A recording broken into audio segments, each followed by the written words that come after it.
Madaling araw pa lang kahapon, umalis na ako ng bahay. Medyo excited dahil makalipas ang ilang taon nakapag-cover ako ulit ng translasyon. Pagdating ko ng Manila, medyo mahaba-habang lakaran. Nagpunta ako agad doon sa pagpwestuhan namin. Wala talaga masakit ng mga araw na yun. Kasi sa mga ganitong coverage, importante na isipin mo na agad yung pwesto mo bago pa lang magsimula yung mismong event.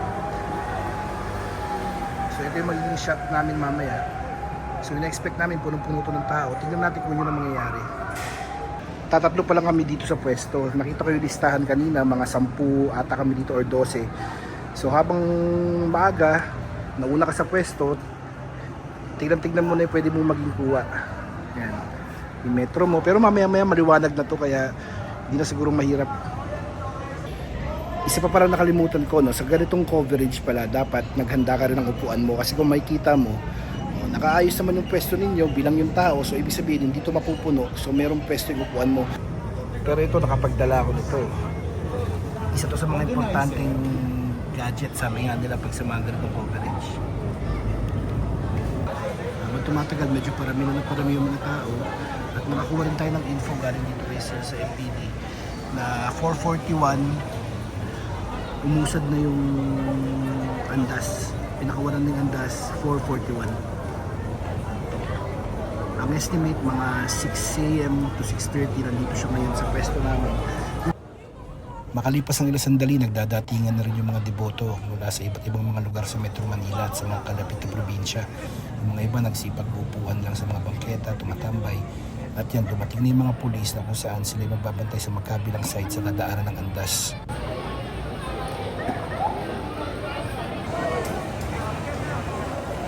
Makita niyo mga sinasabi ko. Gutom na nga ako eh. Ayun, may payong yan, may tubig.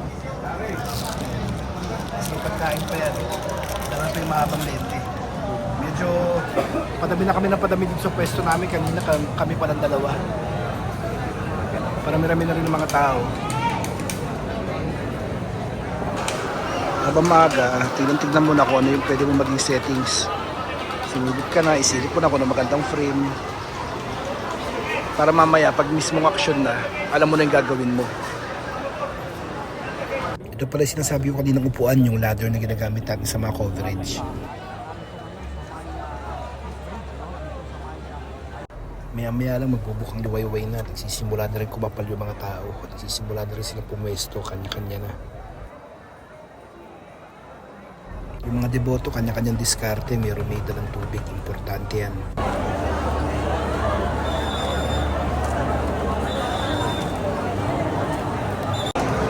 Yung inaasahan naming alas 6:15 na pagdaan ng andas dito sa kinapwestuhan namin, isang oras na nakalipas, wala pa rin. Ang sabi ng mga pulis kanina, dahil daw sa dami ito ng tao, mas marami daw ang tao ngayon. Mag-monitor ka rin sa mga live para alam mo yung movement ng andas. Makalipas ang ilang sandali, pakapal na napakapal ang mga tao, nagkakanya-kanyang pwesto na sila. Inaasahan nila doon sa pwesto nila ay masisilayan nila ang mahal na poong Nazareno. At yan na, nagwawagayway na sila ng mga puting panyo, hudyat na ito ng pagdating ng mahal na poong Nazareno. So anong magandang gawin sa mga ganitong klaseng coverage? Unang-una, dapat handa ka. I-research mo yung event, alamin mo yung mga ruta, alamin mo yung mga key points kung saan ka pwedeng magandang pumwesto. Number 2 is blend in. Irespeto mo yung mga emosyon ng mga deboto.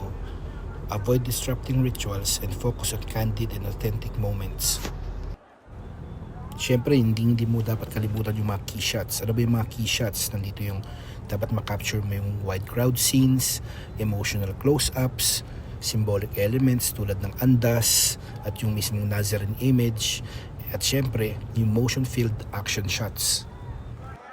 Huwag mo rin kakalimutan gumamit ng technique tulad ng paggamit ng fast shutter speeds for clarity or slow speeds for motion blur. Pwede ka rin gumamit ng layered composition for depth at mag-a-adapt ka dapat sa changing of light conditions.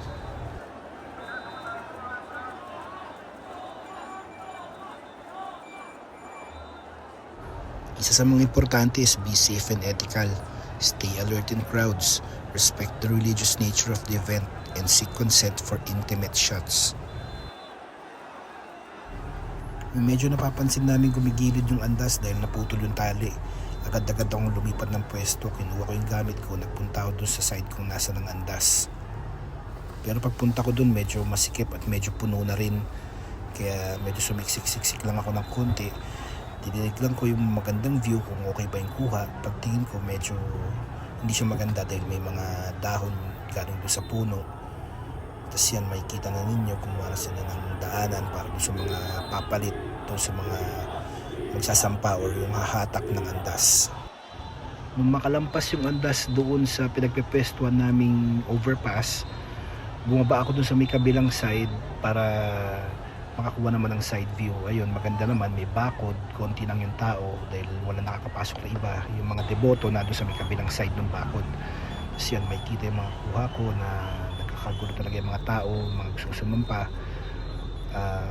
Sa mga gantong pagkakataon, marami ka talagang time para makakuha ng magandang shot.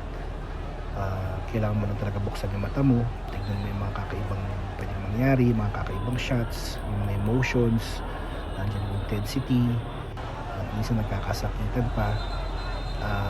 Hindi natin masabi. Sa mga ganitong pagkakataon, maraming pwedeng mangyari, so dapat alerto ka. Yung mata mo nga, tulad sinabi ko kanina, is buksan. Yung mga gamit mo, ingatan mo.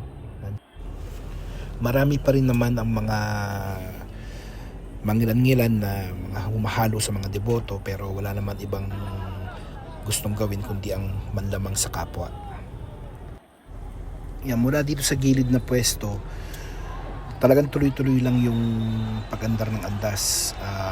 Ibig sabihin nito, marami ka talagang pagkakataon para makakuha ng gugustuhin mong shot. Nandiyan, tumingin ka, maraming mga deboto dyan na nagkakagulo para mahawakan yung cruise. Dyan pa lang makakakuha ka ng maraming shots.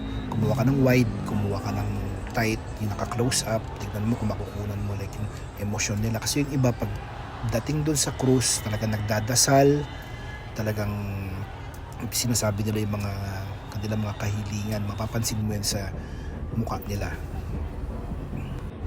Susunod na pwesto, lumipat na naman kami dito sa Quiapo Bridge. Medyo mahaba-habang lakaran.